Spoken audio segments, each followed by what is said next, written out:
السلام علیکم ورحمۃ اللہ وبرکاتہ۔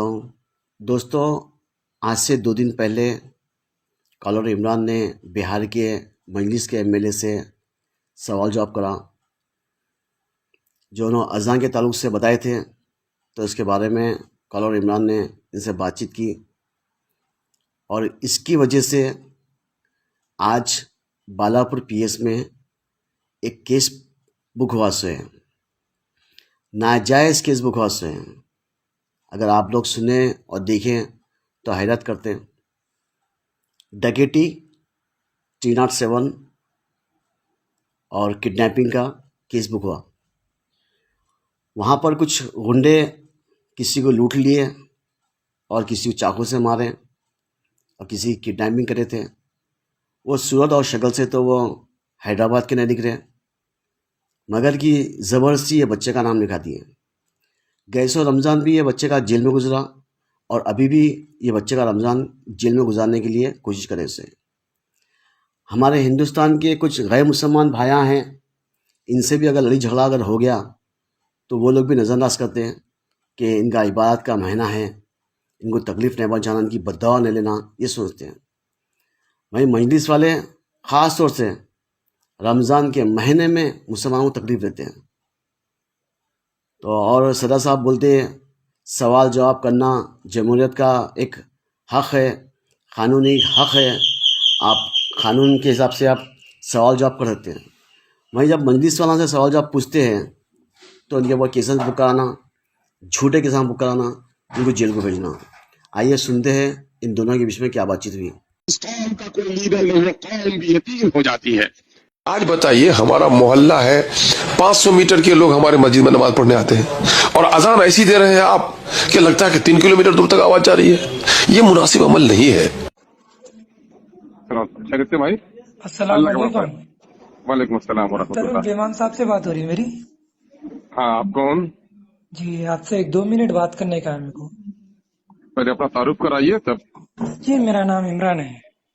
عمران؟ جی، تعارف میں لوگ نام کے ساتھ مقام بھی بتاتے ہیں۔ عمران نام سے تو بہت تو ہوں گے نا؟ حیدرآباد سے بات کر رہا ہوں میں۔ جی فرمائیے عمران صاحب۔ کل آپ کا اسٹیٹمنٹ سنا میں دارالسلام میں، ہوں، جس قوم کا کوئی لیڈر نہیں ہوتا وہ قوم یتیم ہو جاتی بول رہے آپ۔ جی تو میں آپ کو یہ بتانا چاہ رہا ہوں جی۔ یہ کیسے ہو جاتی یتیم، بولیے آپ میرے کو۔ یتیم کس وقت؟ ٹھیک ہے، وہ وقت آئے، ابھی ہم پروگرام میں ہیں، نہیں، 1 بتائیں منٹ گے۔ آپ میری بات سنیے نا پلیز۔ نہیں، میں ابھی پروگرام آپ میں کی ہوں۔ جماعت 40-50 سال کی، ہوں۔ ہمارے لیڈر ہمارے آقا نبی کریم صلی اللہ علیہ وسلم ہے، ہم کیسے یتیم ہو گئے؟ ارے یتیم آپ اس معنی میں نہیں، بہت سارے معنوں میں ہوتا ہے۔ پھر کفر کا سنیے، آپ کی کفر کا جماعت اطلاق کل سنیے، 68 سال کی سنیے ہوئی۔ سنیے، پہلے بات سنیے۔ جی کفر کا اطلاق کلی انکار پر بھی ہوتا ہے، جی، کفر کا اطلاق جزوی انکار پر بھی ہوتا ہے۔ اس نے جان بوجھ کر نماز چھوڑی، اس نے کفر کیا۔ آپ پڑھے تو زہر کی ساری نماز؟ مفہوم کو سمجھیے۔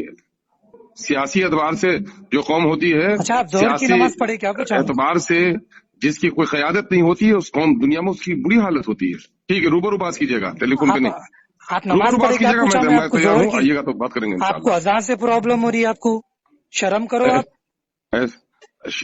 سونو ڈگا مارا کیا آپ کے گھر کو؟ سنو، اتنے نااہل لوگ جن کو کوئی تمیز نہیں ہو وہ بات کرنے ارے کی، آپ تم کو سمجھ ہی تمیز نہیں نہیں رہے ہے، ہو۔ آپ کیسا بولتے یتیم ہو جاتی سنو بلکہ قوم سنو کو؟ سنو سنو ہمارے لیڈر سنو ہمارے سنو نبی میری کریم بات صلی سن لو اللہ علیہ پہلے۔ وسلم، ہم کبھی یتیم ہی نہیں ہوتے۔ میری بات سن لو۔ جی اذان کے مسئلے میں یہ ہے کہ وہ میرا پورا انٹرویو سن لو کہ حضرت سیدنا عمر فاروق رضی اللہ تعالیٰ عنہ مسجد نبی میں سے گزر رہے تھے۔ ایک صاحب بہت اونچی آواز میں تقریر کر رہے تھے، جی تو اس کو بلا کر اس نے کہا کہ آپ کی تقریر کے بلند آواز سے حضرت اما عائشہ رضی اللہ تعالیٰ عنہ کو بھی تکلیف ہوتی ہے، مجھے خبر ملی ہے، اور آج میں نے بھی دیکھا کہ آپ بہت اونچی آواز میں بات کرتے ہیں۔ آپ اتنی اونچی آواز میں تقریر نہ کریں، اگر آئندہ ایسا کریں گے تو عمر کے کوڑے کے لیے تیار ہیں۔ جی، آپ کی بات صحیح ہے، تو مسجد آپ کو نبوی ابھی تھی، کیوں تکلیف سنیے ہوئی پھر پوچھ رہا جملہ ہوں میں۔ سنیے پہلے، زیادہ بولیے مت۔ مسجد نبوی تھی، گفتگو کرنے والا صحابی رسول تھے، اور جو گفتگو تھی وہ دینی تھی۔ اسلام ایک متوازن مذہب کا نام ہے، اصول کا نام ہے، اور شریعت جی بے کا جو شک، مزاج شریعت وہ ہے کہ ہمارے عبادات جو ہیں وہ اپنی جگہ پر ہیں۔ سمندر کے کنارے میں بھی رہو، تو پانی حد سے زیادہ ضائع مت کرو، یہ ہماری تعلیمات کا حصہ ہے میرے جی بھائی۔ اگر آپ کو تکلیف ہوئی کل تو آپ آپ کو کے تکلیف ہو سکتی ہے۔ دارالسلام میں چیخنا چلانا ہوا، کتنی تکلیف ہوئی لوگوں کو رات میں، وہ اچھا کون سے اسلام میں ہے ہاں نہیں ٹھیک ہے، رات میں؟ وہ تو آپ اب کو اس تو کا آپ جواب دیو آپ۔ اچھا ٹھیک ہے، ملاقات آپ ہوگی خالی تو ہم آپ سے کسی تفصیل لوگوں سے کو بات خوش کریں گے۔ کرنے کے لیے ایسے اسٹیٹمنٹ دے رہے آپ، شرم کرو آپ۔ ٹھیک بات کریں گے ہم آپ سے۔ دارالسلام میں کتنے آوازیں ہوئے چلر، لوگوں کو تکلیف نہیں۔ ہیلو اختر البیمان صاحب، کال کٹ کر دیا۔ ہم اللہ پہ ایمان لائے، ہم اپنے نبی کریم صلی اللہ علیہ وسلم کے امتی ہے، وہی ہمارے لیڈر ہے، ہم یتیم ہو ہی نہ سکتے۔ آپ جیسے بیکار لوگ اسد الدین اویسی کے اوپر ایمان لائے شاید، اس لیے آپ کو یتیم ہونے کا ڈر ہے۔ شرم کرو آپ، کس کو خوش کرنے کے لیے آپ کبھی اذان کے اوپر اسٹیٹمنٹ دے رہے، کبھی دوسروں کے اوپر اسٹیٹمنٹ دے رہے، تھو ہے آپ کی زندگی پہ۔